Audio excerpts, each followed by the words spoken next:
Hello students, gamma chemistry zone के online platform पर आपका एक बार फिर से मोस्ट वेलकम है, स्वागत है। तो देखिए स्टूडेंट्स, आज से पहले जो हमने लेक्चर पढ़े हैं सॉलिड स्टेट के 12th क्लास का जो आपका फर्स्ट चैप्टर है सॉलिड स्टेट, उसके जितने भी लेक्चर हमने पढ़े हैं आज हम उनसे बनने वाले क्वेश्चंस की बात करने वाले हैं। जो आपका राजस्थान बोर्ड है, जो आपका सीबीएसई है, या और भी कई प्रकार के एंट्रेंस हैं जिनमें किस प्रकार से क्वेश्चन बनते हैं, हमने जो अब तक पढ़ा है उसमें से क्वेश्चन कैसे अप्लाई होगा, इसकी आज हम बात करने वाले हैं। तो देखो, हमने पढ़ क्या लिया है, 7 लेक्चर हमने सॉलिड स्टेट के कवर कर लिए हैं और उसमें क्या क्या हमने पढ़ा है एक बार आप लोग सुन लीजिएगा। देखो, सबसे पहले हमने सॉलिड के बारे में पढ़ा, ठोस के बारे में पढ़ा, ठोस बनता कैसे है, ठोस के 2 टाइप पढ़े, क्रिस्टलीय ठोस और अक्रिस्टलीय ठोस, उनमें अंतर पढ़ा हमने। फिर क्रिस्टलीय ठोस के भी 4 प्रकार हमने पढ़े, आणविक ठोस, सहसंयोजक ठोस, धात्विक ठोस, आयनिक ठोस। फिर हमने आणविक ठोस के भी 3 प्रकार पढ़े, अध्रुवीय आणविक ठोस, ध्रुवीय आणविक ठोस और हाइड्रोजन बंध युक्त आणविक ठोस। ऐसे हमने ठोस पढ़ा था। फिर हमने देखा था कि जो क्रिस्टल समुदाय है वो 7 प्रकार का होता है और वो 7 प्रकार हमने लिखे थे, एक सारणी हमने बनाई थी, उसमें हमने एकक कोष्टिका के 6 पैरामीटर भी देखे थे, अक्षीय दूरी और अक्षीय कोण के। अक्षीय दूरी के पैरामीटर ए बी सी थे और अक्षीय कोण के पैरामीटर अल्फा बीटा और गामा थे, ये हमने देखा था। फिर हमने ब्रेवी लेटिस का संख्या देखी थी, हमने 14 थी ब्रेवी लेटिस की संख्या। उसके बाद में हमने देखा था ठोसों में निबिड़ संकुलन। ठोसों में निबिड़ संकुलन का मतलब है क्लॉज पैकिंग होती है अवयवी कणों की, और ठोसों में निबिड़ संकुलन हमने 3 प्रकार से देख लिया था, और वो था एक विमीय निबिड़ संकुलन, द्विविमीय निबिड़ संकुलन और त्रिविमीय निबिड़ संकुलन, तीनों हमने देख लिया था। और उसके बाद हमने 2 प्रकार की रिक्तिकाओं की भी बात की थी, और वो रिक्तिकाएं थी चतुष्फलकीय रिक्तिका और अष्टफलकीय रिक्तिका, टेट्राहेड्रल वॉइड और ऑक्टाहेड्रल वॉइड। यहां तक हम लोग कवर कर चुके थे। आज हम लोग देखने वाले हैं कि एग्जाम में क्वेश्चन कैसे अप्लाई होता है, ठीक है। तो देखो, मेरा पहला क्वेश्चन है निम्नलिखित को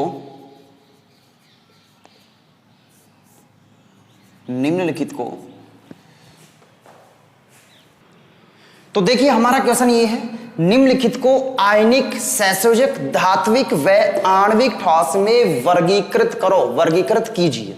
इस प्रकार से क्वेश्चन एग्जाम में बनता है। अब देखो कौन कौन से हैं, आपके पास है पीतल, आपके पास है शुष्क बर्फ, सोरा और हीरा। अब आपको बताना है इनमें से कौन सा आयनिक है, कौन सा सहसंयोजक है, कौन सा धात्विक है और कौन सा आणविक ठोस है। बहुत ही अच्छा क्वेश्चन है, एग्जाम पॉइंट ऑफ व्यू से अच्छा क्वेश्चन है। ऐसे कई सारे वो एग्जाम्पल आपको देकर और आपसे पूछेगा कि इसमें ठोस को चूज कीजिए, कौन सा आयनिक है, कौन सा धात्विक है, कौन सा सहसंयोजक है और कौन सा आपका आणविक ठोस है। क्लियर है? तो देखना ध्यान से, हम चारों सॉलिड को पढ़ चुके। हमने आयनिक ठोस भी पढ़ लिया, सहसंयोजक ठोस भी पढ़ लिया, धात्विक ठोस भी पढ़ लिया और आणविक ठोस भी हम लोग पढ़ चुके, और इनके एग्जाम्पल भी हम लोग पढ़ चुके। तो देखना ध्यान से, सबसे पहले हम पीतल की बात करते हैं। पीतल एक मेटल है, एक धातु है, और धातु है इसका मतलब ये कौन से ठोस में जाएगा, ये आणविक ठोस में जाएगा। धातु है तो कौन से ठोस में चला जाएगा, ये आणविक ठोस में चला जाएगा।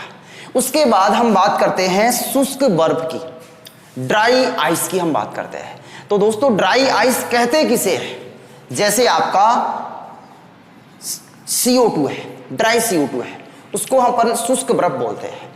और CO2 जो है इसका भी हम एग्जाम्पल देख चुके। CO2 जो है ये कैसा अणु है, CO2 एक अध्रुवीय अणु है, क्योंकि इसका जो द्विध्रुव आघूर्ण है वो क्या होता है, 0 होता है, म्यू बराबर 0 होता है CO2 का। इसका मतलब ये कौन सी कैटेगरी में आएगा, अध्रुवीय अणु की कैटेगरी में आएगा। और याद करो, आणविक ठोस के प्रकार हमने 3 पढ़े थे, और 3 प्रकार में पहला जो प्रकार था वो था अध्रुवीय आणविक ठोस, दूसरा जो प्रकार था वो था ध्रुवीय आणविक ठोस, तीसरा जो प्रकार था वो था हाइड्रोजन बंध युक्त आणविक ठोस। तो ये कौन सी कैटेगरी में चला जाएगा, आणविक ठोस की कैटेगरी में चला जाएगा। और भी अंदर की अगर बात करें तो ये अध्रुवीय आणविक ठोस की कैटेगरी में चला जाएगा। उसके बाद में हम बात करते हैं हीरे की, डायमंड की बात करते हैं। और डायमंड हम पढ़ चुके प्रीवियस लेक्चर में। जो डायमंड है, जो हीरा है, वो कौन सा ठोस है? डायमंड जो है वो एक प्रकार का सहसंयोजक ठोस है। कौन सा ठोस है भाई? सहसंयोजक। अब हम बात करते हैं सोरा। सोरा क्या होता है, इसकी हम बात करते हैं। एक न्यू वर्ड है सोरा, तो देखना भी ध्यान से, बहुत इंपॉर्टेंट है। सोरा हम बोलते हैं KNO3 को, पोटेशियम नाइट्रेट को बोलते हैं। पोटेशियम नाइट्रेट, पोटेशियम नाइट्रेट को हम लोग सोरा बोलते हैं। और इसका एक नाम और भी है, और वो नाम है इसका पीटर साल्ट। पीटर साल्ट ये भी बोलते हैं, या साल्ट पीटर कह दें, साल्ट पीटर कह दें, या पीटर साल्ट कह दें, ठीक है, साल्ट पीटर कह दें, साल्ट पीटर, ये भी इसका एक नाम है। तो देखो, सोरा हम किसको बोलते हैं? KNO3 को, पोटेशियम नाइट्रेट को, साल्ट पीटर को, ठीक है। और ये जो KNO3 है, ये एक प्रकार का आयनिक कंपाउंड है। यहां पे दो आयन हमें मिलेंगे, K+ और NO3-। तो देखो, चारों का क्लासिफिकेशन हमने कर लिया। पीतल धात्विक ठोस में चला जाएगा। पीतल कौन से ठोस में चला जाएगा? धात्विक ठोस में, आणविक नहीं, धात्विक ठोस में। पीतल किस में जाएगा? धात्विक ठोस में। शुष्क बर्फ किस में जाएगी? आणविक ठोस में। आणविक ठोस कौन सा? अध्रुवीय आणविक ठोस। हीरा किस में जाएगा? सहसंयोजक ठोस में। और सोरा किस में जाएगा? सोरा आयनिक ठोस में जाएगा, ठीक है। जो आयनिक ठोस में जा रहा है सोरा, उसका दूसरा नाम और क्या है? Salt Peter, potassium nitrate. ध्यान रखना, बहुत इंपॉर्टेंट है। तो हम दूसरे क्वेश्चन की बात करते हैं। तो देखो भी दूसरा क्वेश्चन कैसे बन सकता है। दूसरा क्वेश्चन बनेगा, जैसे आपसे पूछा जाए कोई भी, दूसरा जो आपका क्वेश्चन है वो ये है, क्रिस्टल समुदाय में क्रिस्टल समुदाय कितने प्रकार के होते हैं।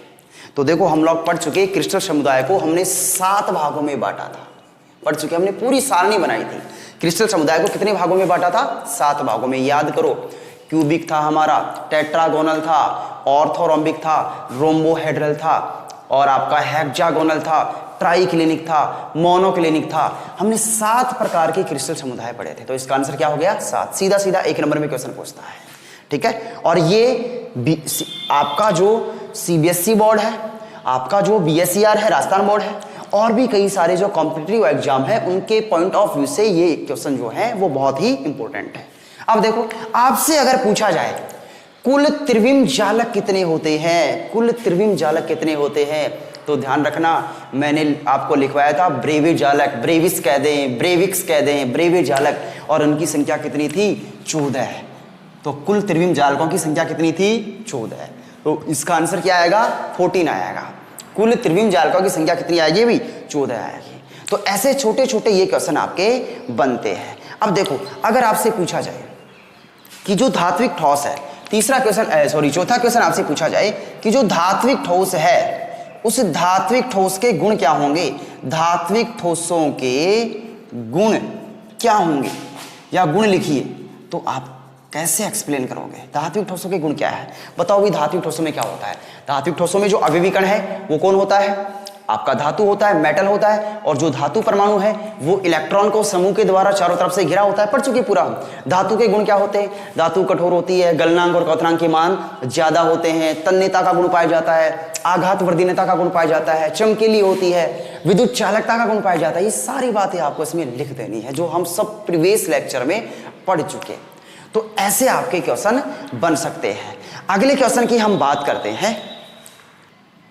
तो आपका 5वां जो क्वेश्चन है बहुत ही इंपॉर्टेंट क्वेश्चन है। और देखो, क्वेश्चन क्या है आपका? क्वेश्चन ये है, विद्युत चालकता के प्रति, सुनना भी ध्यान से, विद्युत चालकता के प्रति, विद्युत चालकता के प्रति आयनिक व विद्युत चालकता के प्रति आयनिक व धात्विक चालक आयनिक व धात्विक चालक किस प्रकार भिन्नता रखते हैं? किस प्रकार भिन्नता रखते हैं? किस प्रकार भिन्नता रखते हैं?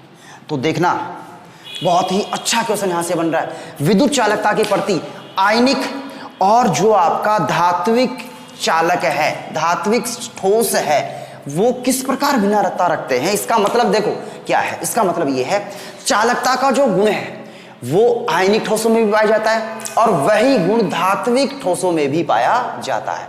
चालकता का गुण आयनिक ठोसों में पाया जाता है और धात्विक ठोसों में भी पाया जाता है।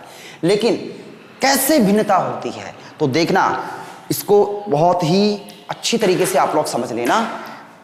जो आपका आयनिक क्रिस्टल है, इसमें जो विद्युत चालकता का गुण पाया जाता है, मैंने आपको प्रीवियस लेक्चर में बताया था, विद्युत चालकता के लिए दो बातें याद रखना, और वो दो बातें ये है, विद्युत चालकता का गुण जो है वो किसके कारण आता है? एक तो आपका है मुक्त इलेक्ट्रॉन और एक है आपका मुक्त आयन, फ्री इलेक्ट्रॉन और फ्री आयन के कारण विद्युत चालकता का गुण आता है। तो देखो, जो आपका आयनिक क्रिस्टल है, जो आयनिक ठोस है, उसमें अवयवीकरण क्या होते हैं? आयन होते हैं। तो चालकता का जो गुण आएगा आयनिक ठोस में, आयनिक क्रिस्टल में, वो किसके कारण आएगा? आयन्स के कारण आएगा। किसके कारण आएगा? आयन्स के कारण आएगा। और जो आपका धात्विक ठोस है, धातु का करैक्टर कैसा होता है? इलेक्ट्रॉन त्यागना। तो इसमें जो चालकता आएगी वो किसके कारण आएगी? इलेक्ट्रॉन के कारण। तो यहां पे आंसर आएगा फ्री आयन और यहां पे आंसर आएगा फ्री इलेक्ट्रॉन।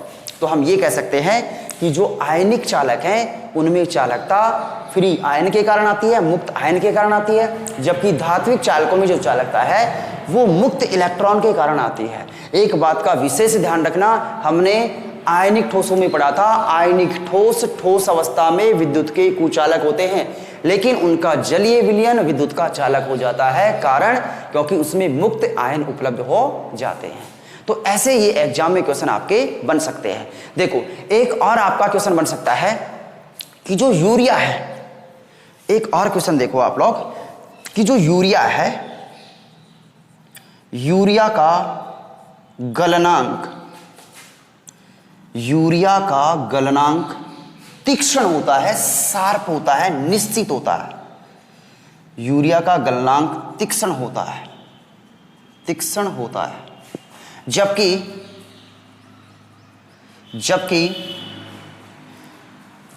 कांच का गलनांक तीक्ष्ण नहीं होता, जबकि कांच का गलनांक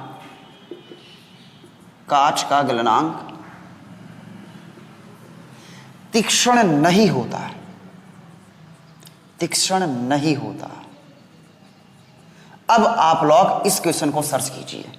यूरिया का गलनांक तीक्ष्ण होता है, तीक्ष्ण का मतलब शार्प होता है, निश्चित होता है, जबकि कांच का गलनांक जो है वो तीक्ष्ण नहीं होता है। अब सब कुछ आप पढ़ चुके, किसका गलनांक निश्चित है, किसका गलनांक निश्चित नहीं है, किसका गलनांक तीक्ष्ण होगा, किसका गलनांक तीक्ष्ण नहीं होगा। अब देखो ध्यान से, कांच के बारे में आपने खूब पढ़ा है, प्रीवियस लेक्चर में अच्छे से पढ़ा है कि जो कांच है, ये कांच अक्रिस्टलीय ठोस पदार्थ है। कैसा है ये? अक्रिस्टलीय ठोस पदार्थ है कांच, अक्रिस्टलीय ठोस है, अक्रिस्टलीय ठोस है। और अक्रिस्टलीय ठोसों का जो गलनांक है वो निश्चित नहीं होता है। अक्रिस्टलीय ठोसों का जो गलनांक है वो निश्चित नहीं होता है, जबकि यूरिया जो है इसका गलनांक निश्चित है। इसका मतलब यूरिया किस प्रकार का ठोस है? यूरिया जो है वो एक प्रकार का क्रिस्टलीय ठोस है, क्रिस्टलीय ठोस है। बहुत अच्छा क्वेश्चन है ये एग्जाम पॉइंट ऑफ व्यू से। यूरिया का गलनांक जो है वो तीक्ष्ण होता है, जबकि कांच का गलनांक तीक्ष्ण नहीं होता, क्योंकि यूरिया जो है वो एक प्रकार का क्रिस्टलीय ठोस है और जो कांच है वो एक प्रकार का अक्रिस्टलीय ठोस है। एग्जाम पॉइंट ऑफ व्यू से बहुत ही इंपॉर्टेंट क्वेश्चन है ये। तो देखो, अगला आपका क्वेश्चन है एक्स तथा वाई तत्वों से बने क्रिस्टल की संरचना घनीय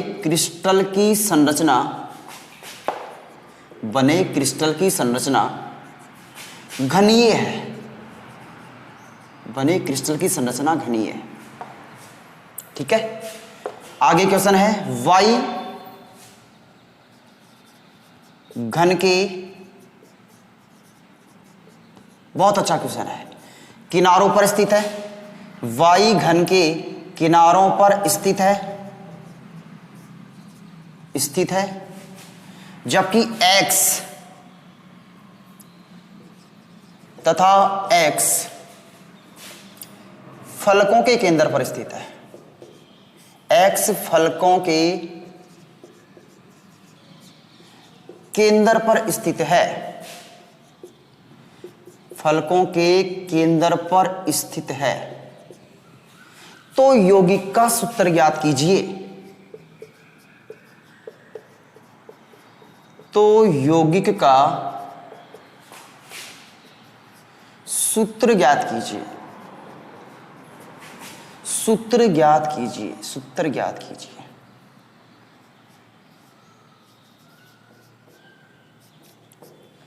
बहुत अच्छा क्वेश्चन है।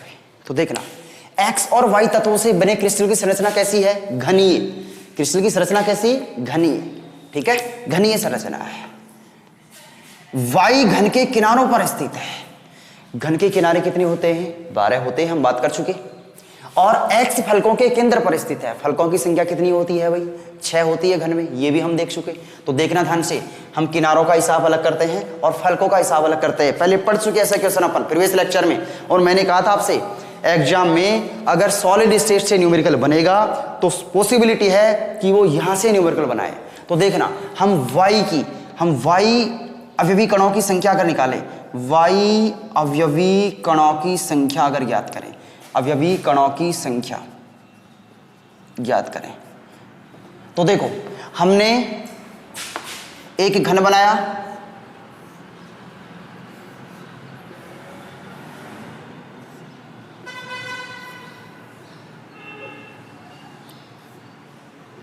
ये आपका घन हो गया। ठीक है, एग्जैक्ट नहीं है, मान लो घन ही है। अब इसमें जो y है वो सभी किनारों पर है। ये लो y,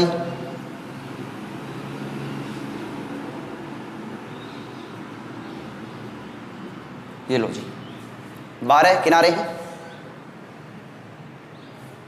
12 सभी किनारों पर y है। और जो आपका x है वो फलकों के केंद्र पर है। x कहां है? फलकों के केंद्र पर। फलक कितनी? 6, 4, एक आपके सामने वाली, एक पीछे वाली, ये लो। ऐसे इसकी संरचना है।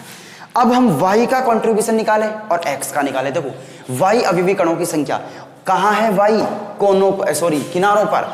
और किनारों का योगदान हम पढ़ चुके पहले, किनारों का योगदान होता है 1/4। ये हम पहले पढ़ चुके प्रीवियस लेक्चर में। तो बताओ 1/4 किनारों का योगदान होता है। और संख्या कितनी? 12। तो कितना आ गया? y की संख्या 3 आ गया।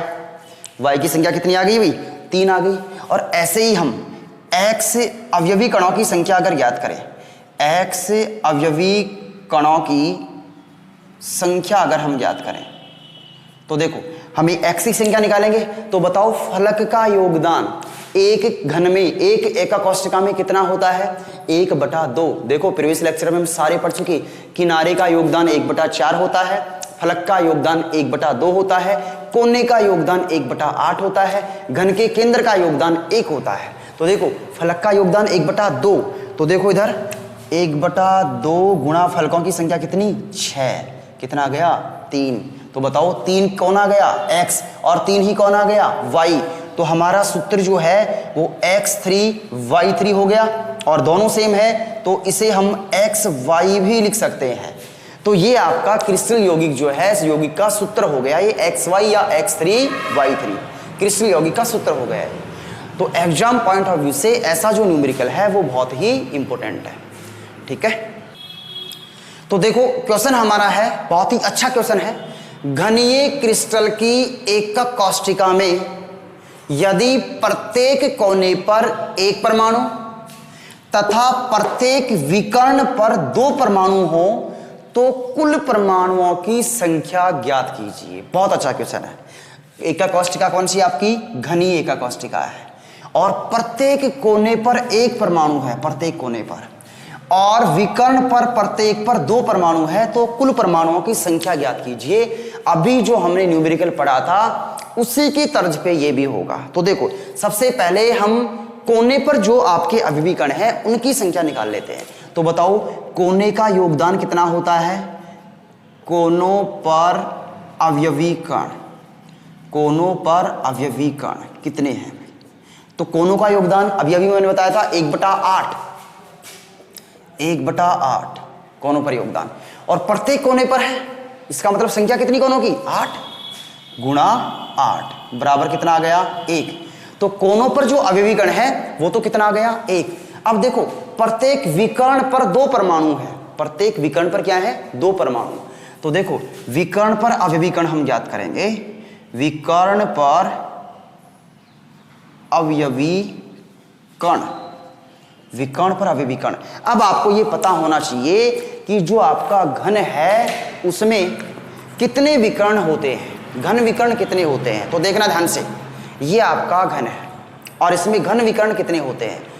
इस कोने से इस कोने के बीच एक लाइन खींचे, इस कोने से इस कोने के बीच एक विकर्ण हो गया, इस कोने से इस कोने के बीच दूसरा विकर्ण हो गया, इस कोने से इस कोने के बीच तीसरा विकर्ण हो गया, इस कोने से इस कोने के बीच, मतलब एक विकर्ण में 2 कोने आते हैं। कोने कितने हैं? 8। तो टोटल घन में विकर्ण कितने हो जाएंगे? 4। क्लियर है? पहले आपको यह पता होना चाहिए कि घन में विकर्ण कितने होते हैं। फिर से देख लो आप, ये आपका घन है तो देखो पीछे वाले कोने से आगे वाले कोने पर लाएंगे, बीचों बीच एक विकर्ण ये हो गया, आगे वाले कोने से पीछे वाले कोने पर लेके जाएंगे, एक विकर्ण ये हो गया। कुल मिला के एक विकर्ण 2 कोनों को कंसीडर कर रहा है। तो ऐसे 8 कोने हैं तो विकर्ण हमारे कितने हो जाएंगे? घन में 4 हो जाएंगे।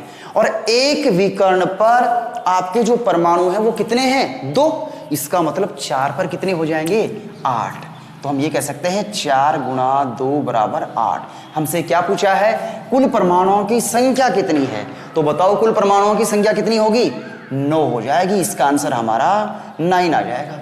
बहुत ही अच्छा क्वेश्चन है ये एग्जाम पॉइंट ऑफ व्यू से। अब देखो आपसे क्वेश्चन पूछा जाए कि जो बीसीसी एक कॉस्टिका है, बीसी एक तत्व जो है उसकी जो संरचना है वो बीसीसी है, ऐसे पूछ ले एक तत्व जो है उसकी संरचना कैसी है? बीसीसी है। तो बताइए उसमें परमाणुओं की संख्या कितनी होगी? बीसीसी में परमाणुओं की संख्या कितनी होगी? सीधा आपसे क्वेश्चन ये पूछे एक तत्व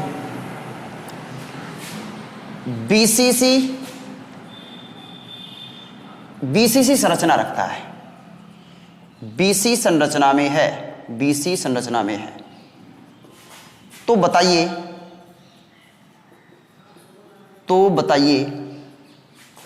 परमाणुओं की संख्या कितनी होगी या कणों की संख्या कितनी होगी? कणों की संख्या कितनी होगी? कणों की संख्या कितनी होगी? तो देखो हमने सभी का अवयवी कणों की संख्या निकाला था। बताओ एचसीसी में कितना निकाला था हमने? 1। बताओ भाई बीसीसी में कितना? 2। एफसीसी में कितना? 4। एचसीसी में कितना? 4। एंडसीसी में कितना? 2। टोटल हम याद कर चुके। कोई सा भी हमसे पूछे हम तुरंत उसका आंसर दे देंगे। तो ऐसे भी क्वेश्चन ये पूछ सकता है। तो देखो अगला हमारा क्वेश्चन है घनीय क्रिस्टल व त्रिंताक्ष क्रिस्टल में अंतर स्पष्ट कीजिए। मैं आपसे फिर कह रहा हूं, हमने जो 7 क्रिस्टल समुदाय पढ़े थे उनमें से क्वेश्चन बनने की पूरी पॉसिबिलिटी है और मैं आपको बताऊंगा किस सन में कौन सा क्वेश्चन बना है। तो आपके पास क्वेश्चन है घनीय क्रिस्टल व त्रिंताक्ष क्रिस्टल में क्या अंतर है। तो आपने 7 क्रिस्टल समुदाय पढ़े हैं, उसमें सबसे ऊपर कौन है? क्यूबिक है, घनीय है। और उसमें हमने सारणी बनाई थी, टेबल बनाई थी और उसमें बताओ घनीय क्रिस्टल में जो आपकी अक्षीय दूरी है वो क्या है? A बराबर B बराबर C। क्या है ये? अक्षीय दूरी, अक्षीय दूरी A बराबर B बराबर C। जबकि जो आपका त्रिंताक्ष क्रिस्टल है जिसे हम ट्राइक्लिनिक कह रहे हैं, उसमें जो अक्षीय दूरी है A not equal to B not equal to C होगा। एक अंतर तो ये हो गया अक्षीय दूरी का। अब अक्षीय कोण का अंतर देख ले अपन, अक्षीय कोण का अंतर देख ले, अक्षीय कोण का अंतर देखें। तो देखो जो क्यूबिक है, जो घनीय है, इसमें एल्फा बराबर बीटा बराबर गामा बराबर 90 डिग्री कोण था घन में, क्यूबिक में। और जो आपका ट्राई क्लिनिक है, जो आपका ट्राई क्लिनिक है, ट्राई क्लिनिक जो है आपका, उसमें क्या होगा, alpha not equal to gamma not equal to beta not equal to 90 degree. इसका जो आपका एंगल है, जो अक्षीय कोण है वो ये होगा। तो इसमें अक्षीय दूरी क्यूबिक की ए बराबर बी बराबर सी, ट्राइक्लिनिक की A not equal to B not equal to C, और जो आपका कोण है एल्फा बराबर बीटा बराबर गामा बराबर 90 डिग्री होगा क्यूबिक का, और ट्राइक्लिनिक का 90 डिग्री नहीं होगा, और तीनों का आपस में बराबर भी नहीं होगा। और हमने ये भी लिखा था प्रीवियस लेक्चर में कि सबसे सममित जो क्रिस्टल है वो कौन सा है, घनीय, और सबसे असममित जो क्रिस्टल है वो कौन सा है, त्रिंताक्ष ट्राइक्लिनिक। बहुत ही अच्छा क्वेश्चन है एग्जाम पॉइंट ऑफ व्यू से। तो हम नेक्स्ट लेक्चर में फिर से मिलेंगे, जो एग्जाम पॉइंट ऑफ व्यू से इंपॉर्टेंट क्वेश्चन है उनके साथ। आप लोग इनको ढंग से क्लियर कीजिएगा। जिन लोगों ने चैनल को सब्सक्राइब नहीं किया है वो ज्यादा से ज्यादा सब्सक्राइब करो और शेयर भी आप लोग करो, जिससे जो नए वीडियो आने वाले हैं उनका नोटिफिकेशन आपको प्राप्त हो जाए।